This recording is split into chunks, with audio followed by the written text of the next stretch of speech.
জয় জগন্নাথ, জয় বড় মা। আজকে সংসার থেকে কিছুদিনের ছুটি নিয়ে আমি যাচ্ছি বেড়াতে। আপনাদেরকেও সাথে নিয়ে যাব। আমার ফ্যামিলির সাথে আমি যাচ্ছি বেড়াতে কিছুদিনের জন্য, সংসার থেকে মুক্তি। আপনাদেরও সাথে নেব। তো ছোট ছোট ভিডিও আমি দিতে থাকবো, আপনারা দেখতে থাকুন এবং পাশে থাকুন। কোথায় যাচ্ছি, কিভাবে যাচ্ছি, সব ছোট ছোট ছোট ছোট ভিডিও দিতে থাকবো। এই হচ্ছে আমার ব্যাগ, রেডি হয়ে গেছে। চলুন সাথে আপনারাও পাশে থাকবেন, অবশ্যই দেখতে থাকবেন। জয় জগন্নাথ। আমরা যাচ্ছি 1301 হাওড়া দিল্লি রাজধানী এক্সপ্রেসে করে। আপাতত তো দিল্লি যাচ্ছি, তারপরে দিল্লি যাওয়ার পর বাদ বাকিটা দেখাবো কী হচ্ছে। ট্রেনে খাওয়া দাওয়া সবই জানেন রাজধানীতে কী হয়, তো যদি পারি দেখাবো, আর না হলে ঘুমিয়ে যাবো। তো আবার দিল্লি গিয়ে দেখা হবে না হলে, ঠিক আছে? চলুন পাশে থাকুন, সঙ্গে থাকুন। রাজধানীতে আমরা উঠে পড়েছি। এবার হচ্ছে রাজধানী যাত্রার পর্ব। রাতের খাওয়া দাওয়াটাও একটু একটু করে রেকর্ডিং করতে পেরেছিলাম, তো সেগুলো সব দেখাবো। এবার শুধু দেখতে থাকুন। তবে রাজধানীতে ককরোচের উপদ্রবটা সবথেকে বেশি আমরা ফিল করেছি। প্রচুর ককরোচ ছিল। এটা প্লিজ যদি রাজধানী কর্তৃপক্ষ এগুলো যদি একটু ভালো করে ক্লিন করেন তাহলে খুব ভালো হয় প্লিজ। ককরোচ থেকে বাঁচতে হবে। দেখা যাক ডিনারে কি কি দিয়েছি। এটা খুলে দেখি। এটা কি পড়েছে? কি বাবা, ডাল। এটা তো ডাল। এটা হচ্ছে এটা ভাত, আর এটা হচ্ছে কি, এটা কি রে? সবজি। একটা সবজি, আর এইটা হচ্ছে আন্ডা দিয়েছে। আন্ডা, হ্যাঁ দুটো নেবে নাকি? নাও। এখানে রুটি, হ্যাঁ ঠিক আছে। এটা কি, এটা কি, এটা কি? এটা হচ্ছে সোনে পাপড়ি। ও আচ্ছা, সোন পাপড়ি। আচ্ছা, আচার দিয়েছে, আচার। আচার। এই হচ্ছে ডিনার, ঠিক আছে। আচ্ছা, এই বাটিটা হচ্ছে চিকেন মিক্সড করে নিয়েছি আমরা। খেয়ে তারপরে আবার দেখা হবে। বলো, রাজধানীতে কেমন লাগছে? ভীষণ সুন্দর, দারুণ মজা হচ্ছে। আর কি কি খেলে এতক্ষণ ধরে? অনেক খাবার, সে চা থেকে শুরু করে স্যান্ডউইচ, কচুরি, চিড়ে ভাজা, তার সঙ্গে চা, নারকেলের ওটা খুব বাজে দিয়েছে, একটা বিস্কুট টাইপের, ওটা খুব বাজে দিয়েছে। আর নিচে বাড়তের জল রাখার কোনো জায়গা নেই। একটা চার্জিং পয়েন্ট পাওয়া গেছে অনেক কষ্টে, কিন্তু জল রাখার কোনো জায়গা নেই। মানে নিচে বাড়তে যারা শোবে তারা জলের বোতলটা হাতে করে নিয়ে শুয়ে থাকবে, ঠিক আছে। এটা একটা খুব বাজে পেলাম আপাতত। আর বাকি সবকিছু ভালো আছে, বলো? সবকিছু ভালো, আপাতত ভালো। আপাতত ভালো। শুনছিলাম খাবারটা খারাপ হবে, কিন্তু আপাতত এখনো পর্যন্ত কিছু খারাপ পাইনি। ভালোই পেয়েছি। দেখা যাক বাদ বাকি জার্নিটা কি হয়। Thank you. লাগবে কারো?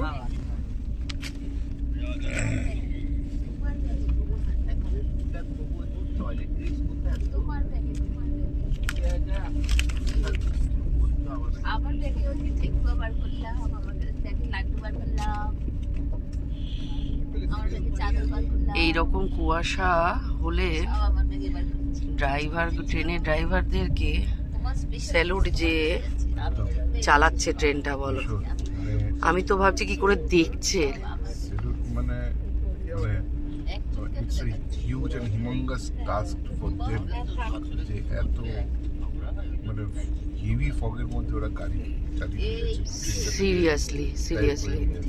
আবার তো এখান থেকে কিছু দেখতে পাচ্ছি না। আমরা দেখছি কেন এত লেট? হ্যাঁ, আমরা ভাবছি যে নরমাল এটা 1 ঘন্টা লেট যাচ্ছে। হ্যাঁ রাজধানী, হ্যাঁ, কেন লেট, এই করছে ওই করছে, কত আমরা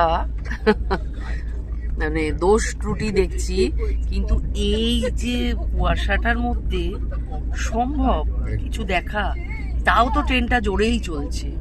কি করে চলছে জোরে মানে কি ও অ্যাভারেজ, হ্যাঁ কি করে বাবা। আমি সত্যি ড্রাইভারদেরকে, প্রত্যেকটা ট্রেনের ড্রাইভারদেরকে বা গাড়ির চালকদেরকে, যারাই সারথি যারা, তাদের সবাইকে স্যালুট যে এই রকম পরিস্থিতিতেও, এখন যদিও 8টা বাজে কিন্তু ভোরবেলা আরো অবস্থা খারাপ ছিল, এখন 8টা বাজে তাও অবস্থা খারাপ, মানে কোনোটাই সেরকম ভালো অবস্থা নয়। তার মধ্যে তারা যে চালিয়ে নিয়ে যাচ্ছে আমাদের সেফলি, এটা আমাদের অনেক বড় পাওনা।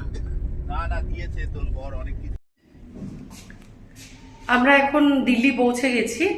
আমাদের ট্রেনটা অনেক লেট ছিল, 10টা 5-এ পৌঁছানোর কথা ছিল। আমাদেরকে প্রায় 1:15, 1:30 নাগাদ প্রায় নামিয়েছে আমাদেরকে, 1:30-এর সময়। তো ওখান থেকে আমরা দিল্লিতে স্টেশনের মধ্যে যে রিটায়ারিং রুম আছে সেটা আমরা বুকিং করেছিলাম অনলাইনে।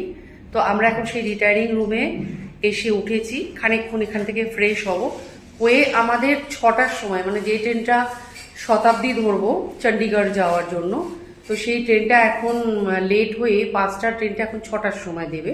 তো আমরা এখান থেকে ফ্রেশ হয়ে একটু লাঞ্চ করে তারপরে আমরা চলে যাব শতাব্দী এক্সপ্রেস ধরার জন্য। তো এটা হচ্ছে রিটায়ারিং রুম।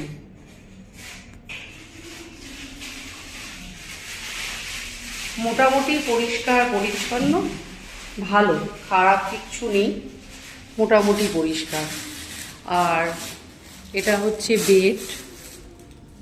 আমরা তো এসে অলরেডি সব কিছু ছড়িয়ে ছিটিয়ে ফেলেছি। এটা হচ্ছে বেড। তো এখন এখান থেকে ফ্রেশ হয়ে যাব। একটা টেবিলও দিয়েছে,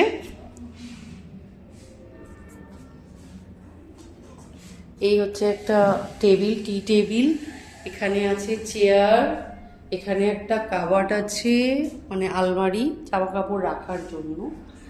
আর এটা বেড, তার সাথে আবার এখানে একটা ড্রেসিং টেবিলও দেওয়া আছে। ড্রেসিং টেবিলটা এরকম এরকম একটা ড্রেসিং টেবিলও দেওয়া আছে, মোটামুটি ক্লিন যেরকম থাকে। ঠিক আছে, বাথরুমটাও পুরোনো দিনের, অনেক পুরনো। আচ্ছা, এখানে আরেকটা ইন্টারেস্টিং জিনিস হচ্ছে ঠান্ডা জল গরম জলের যে ব্যাপারটা, সেটার জন্য কোনো গিজার লাগানো নেই। দুটো পাইপ কল আছে, দুটো কল দিয়ে একটায় লেখা আছে, এখানে লেখা আছে গরম পানি, হট ওয়াটার, আর এটা হচ্ছে ঠান্ডা জল। তো এইটা গরম জল আর এইটা হবে ঠান্ডা জল। তো এই হচ্ছে বাথরুম। হ্যালো এভরিওয়ান, কিছু ইনফরমেশন ভিডিওতে আমার বলা হয়নি তাড়াহুড়োর মুহূর্তে, তো সেগুলো আমি আলাদা করে এটা পোস্ট করে দিচ্ছি, ওটার সঙ্গে জয়েন করে দিচ্ছি ভিডিওর সঙ্গে। সেটা হচ্ছে রাজধানী এক্সপ্রেসে প্রথমত খুব আরশোলার উপদ্রব ছিল, এটাই একটা মাইনাস পয়েন্ট। আর তারপরে দিল্লি রিটায়ারিং রুমের যে ভিডিওটা আমরা পোস্ট করেছি আমি, সেই ভিডিওটার মধ্যে টাকাটা বলা নেই। এক হচ্ছে আমরা যে রুমটা আমি দেখিয়েছি সেটা হচ্ছে 750 টাকা নিয়েছে, কিন্তু 750 টাকার মধ্যে ওখানে কাভারটার মধ্যে যে কম্বল আছে সেই কম্বলটাই ইউজ করতে হবে আপনাকে। আর কম্বলটা ভীষণ নোংরা ছিল, আর ফ্যামিলি নিয়ে ওই কম্বলটা আপনি ইউজ করতে পারবেন বলে আমার মনে হয় না। আর রাত্রিবেলা ফ্যামিলি নিয়ে থাকাটা একটু কষ্টকর হবে, কারণ ছাড়া ওরা এক্সট্রা কোনো বালিশ, কম্বল বা বিছানার চাদর কিছুই দেবে না। ব্যাচেলার লোকজন একা কিছুক্ষণের জন্য বা একা গিয়ে রাত্রিটা কোনো রকমের আপনি কাটিয়ে দিতে পারবেন, কিন্তু ফ্যামিলি নিয়ে বা বাচ্চা কাচ্চা নিয়েও আপনি থাকতে পারবেন না। আর গরম জলের ব্যবস্থা বাথরুমে যেটা দেখিয়েছি আমি, একটা হট ওয়াটার কল ছিল, একটা গরম পানি, একটা ঠান্ডা পানি, কিন্তু গরম পানিতে কোনো গরম জল ছিলই না। আমরা পুরো ঠান্ডা জলেই স্নানটা করতে বাধ্য হয়েছিলাম, কারণ ট্রেন জার্নি করে এসেছি আগের দিন পুরো রাত। তো গরম জলের ব্যবস্থা ছিল না, কারণ বলছিল ওরা যে ওদের নাকি ছাদে কাজ হচ্ছে। জানি না, পরে হয়তো কেউ গেলে গরম জল পেলেও পেতে পারেন। আর ওদের ব্যবহারটা খুব বাজে ছিল, মানে দ্বিতীয়বার আমরা কিছু জিজ্ঞেস করতে গেলে, কাউন্টারে তো কেউ থাকছিল না, প্লাস হচ্ছে কাউন্টারে কিছু জিজ্ঞেস করতে গেলে নেই জো হ্যাঁ ওই হ্যাঁ, এরম করে একটা দায় সারা মতন করে ওরা ছুঁড়ে ছুঁড়ে কথা বলা এগুলো করছিল। তো রিটায়ারিং রুমটা আমাদের খুব একটা ভালো লাগেনি। প্রথম দিন যাওয়ার সময় আমাদের যে রিটায়ারিং রুমটা ওটা 750 টাকার মতন দাম ছিল, তাতেই ওই অবস্থা ছিল। এমনি পরিষ্কার ছিল, কিন্তু বাকি জিনিসগুলো রাতে থাকার যোগ্য নয়। সেই জন্য ফেরার সময় আমাদের রাতে থাকার জন্য বুকিং হয়েছিল, সেটার দামটা আরও কম ছিল, 400-450 টাকা ছিল। তো আমরা যার জন্য ক্যান্সেলই করে দিলাম যে 750 রুমে যদি ওই রকম অবস্থা থাকে, কম্বলটা ওই রকম নোংরা, গরম জলের ব্যবস্থা নেই, ওরকম যদি থাকে, তাহলে 450 রুম নিশ্চয়ই আরও খারাপ হবে। এবং 750 রুমটা নাকি সব থেকে হায়েস্ট রুম আমরা যেটা পেয়েছিলাম, ওটা নাকি সব থেকে ওখানে হায়েস্ট রুম। যাই হোক, আমাদের ভালো লাগেনি, সেই জন্য রিভিউটা দিলাম। আপনারা যদি এটা দেখে হয়তো কেউ গেলে ভালো পেয়েও যেতে পারেন, সেটা বলছি না, এটা টোটালি আমার মতামত। আমি যা ফিল করেছি আমি সেটাই কিন্তু জানাচ্ছি। এটাতে যদি আপনাদের কিছুটা উপকার হয়, আমরা পুরোটাই অনলাইনে বুকিং করেছি, তো আপনারাও অনলাইনে বুকিং করে কয়েক ঘন্টার জন্য কাটানো যেতেই পারে, কিন্তু রাত্রিবাস সম্ভব না। Okay, thank you so much. Video দেখতে থাকুন, আশা করি ভালো লাগবে। Good morning everyone. আজ হচ্ছে 17 তারিখ, শনিবার, 17 জানুয়ারি 2026। আপনারা তো জানেন আমরা 15 তারিখে কলকাতা থেকে বেরোলাম, হাওড়া থেকে রাজধানী এক্সপ্রেস ধরে দিল্লি এলাম। দিল্লি থেকে আমরা রিটায়ারিং রুমে 2 ঘন্টা থেকে 16 তারিখ বিকেলবেলা 6টার সময় শতাব্দী, কালকাজি শতাব্দীটা আছে সেটা ধরে আমরা কাল রাতে 9:30টার সময় এসে পৌঁছেছি চণ্ডীগড়ে। তো রাতে আর ভিডিও করতে পারিনি, শতাব্দী এক্সপ্রেসেও কোনো ভিডিও করতে পারিনি, কারণ ভীষণ দৌড়াদৌড়ি করতে হয়েছে, প্রচুর লাগেজ ছিল, অনেক রকম টায়ার্ড, অনেক ঝামেলা ছিল, তো সেসব মিলিয়ে আর ভিডিও করা হয়নি। তো আমরা এখানে একটা ছোট্ট হোটেল স্ট্রবেরিতে এসে উঠেছি। এখন আমরা সকালবেলা ট্রাভেলারে করে বেরিয়ে যাচ্ছি সিমলার উদ্দেশ্যে। এবার আমাদের পাহাড়ের জার্নি শুরু হচ্ছে। এবার আমি রিভিল করছি, আমরা পাহাড়ে উঠছি, আমরা এসেছি পাহাড়ে বেড়াতে। আমার ফেভারিট প্লেস পাহাড়, সমস্ত কিছু থেকে ছুটি হয়ে পাহাড়ে বেড়াতে এসেছি। তো আজ আমরা এখন বেরিয়ে যাচ্ছি সবাই মিলে ট্রাভেলারে করে সিমলা। চলুন আপনারাও সাথে থাকুন, পথের দৃশ্য আপনাদেরকে দেখাতে দেখাতে নিয়ে যাব, আর যা করছি সমস্ত একটু একটু দেওয়ার চেষ্টা করব, পুরোটা না পারি। চলুন সাথে থাকুন। এটা হচ্ছে হোটেল স্ট্রবেরি, যেখানে আমরা রাতটুকু ছিলাম, কিন্তু ভীষণ ভালো ব্যবস্থাপনা। আর এই যে 3 তলা, তো আমরা দোতলাতেই ছিলাম। ভিতরটা খুব সুন্দর, রুমগুলো খুব পরিষ্কার পরিচ্ছন্ন। এই হচ্ছে ওদের যেটা রিসেপশন, এখান দিয়ে সিঁড়ি আছে, আর একটা লিফটও আছে, আপনাদের আসলে সিঁড়ি দিয়ে কাউকে উঠতে হবে না। আর সামানপত্র, এই যে সামানপত্র সব ওরাই নিয়ে গেছিল। এটা হচ্ছে রিসেপশন, আর রিসেপশনটা খুব সুন্দর করে সাজানো। আর এটা হচ্ছে লিফট, এই লিফটে করে আপনাদের ওঠানামা করতে হবে, আপনাদের নিজেদের কষ্ট করতে হবে না। আচ্ছা, এটা হচ্ছে হোটেল স্ট্রবেরির নাম্বার। আপনারা ভিডিওটা পজ করে একটু দেখে নেবেন, নাম্বারগুলো নিয়ে নেবেন। আমরাও অনলাইনেই বুকিং করেছি, ठीक है। वो हम लोग का जो रूम था वो कितना प्राइस था? वो आप लोगों ने ऑनलाइन बुक किया था। हाँ, ये नॉर्मली जो है आप लोगों का 1200 करके पर रूम था, बट अगर आप ऑफलाइन में बुक करेंगे डायरेक्ट में कॉल करके, ओके, मैं अपना कार्ड दे देता हूँ आपको। कार्ड मैंने ले लिया, नंबर आप मेंशन कर देना, अगर आप उससे करेंगे उसके थ्रू तो आपको 1000 रुपीज में मिल जाएगा। Okay okay. रूम कितना है टोटल यहाँ रूम पे? हमारे पास 19 रूम्स है, 19 19 2 जो है हमारे ट्विन बेड वाले हैं, okay. Like family sweet, okay, honeymoon sweet भी है हमारे पास, डिलक्स रूम भी है, सुपर डिलक्स सारे रूम है।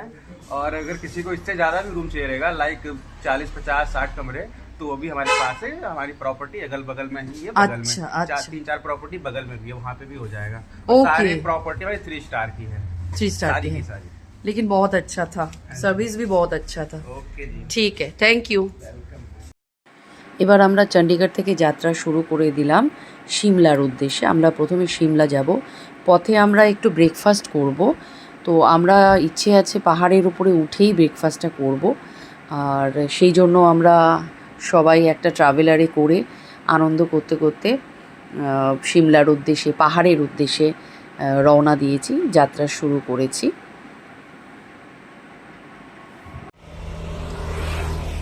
हेलो सॉरी ये सिक्किम का है। আমরা এখন ব্রেকফাস্ট করতে নেমেছি। চারপাশটা দেখুন। ব্রেকফাস্ট করার জন্য আমরা শহরে ওয়েট করিনি, আমরা অলরেডি পাহাড়ে উঠে এসেছি। অনেকটা পাহাড়ে উঠে এসে আমরা ব্রেকফাস্ট করছি। পাহাড়ে যেদিকেই যাব সেদিকটাই অনেক সুন্দর জায়গা।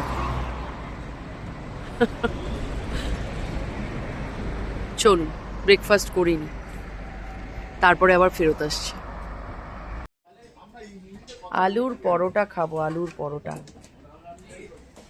এখানে দিয়েছে চাটনি, এটা বোধহয় রায়তা, হ্যাঁ রায়তা। আর এখানে একটা সবজি ডাল মতন দিয়েছে, বাটার দিয়েছে। এখানে এদের আচারের বোতলও আছে, এই যে আচারের বোতল থেকে আচার নিয়ে আলু পরোটা দিয়ে খাবো। এই হচ্ছে বাইরে ধাবাটার সাইনবোর্ড। টোল প্লাজাটা পার করলেই একদম প্রথম ধাবাটা, কিষান বৈষ্ণব ধাবা। জি জি যাইয়ে, হ্যাঁ। তো ভীষণ ভালো খাবার, গরম গরম খাবার। আপনারা যদি খেতে চান যাত্রাপথে খেতে পারেন অবশ্যই।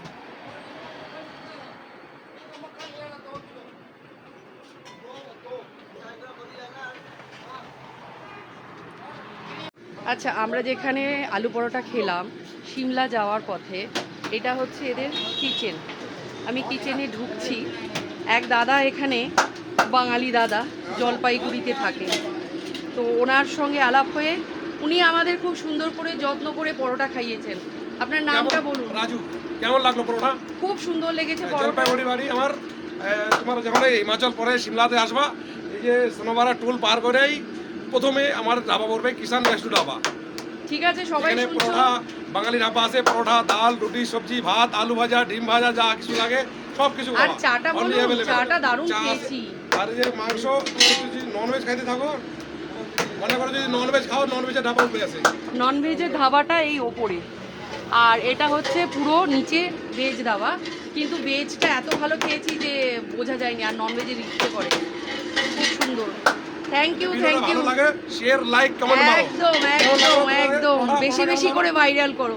দাদার কি একটা ফোন নাম্বার বলে দাও। 9816558514। Good, thank you. আর কি, খাওয়া দাওয়া হলো। এবার চলুন সেই সুন্দর পাহাড়ের উদ্দেশ্যে, যেখানে রোজ সকাল সন্ধেগুলো দেখে দেখে অভিভূত হতে হবে, বাকরুদ্ধ হয়ে যাবে। এই যে দেখুন না, কত সুন্দরভাবে প্রকৃতি তার পসরা সাজিয়ে বসে আছে। এগুলো দেখে দেখেই মনোমুগ্ধ হয়ে আমি ভাষা হারিয়ে ফেলবো। সেই জন্যই বারে বারে পাহাড়ের উদ্দেশ্যে ছুটে যাই।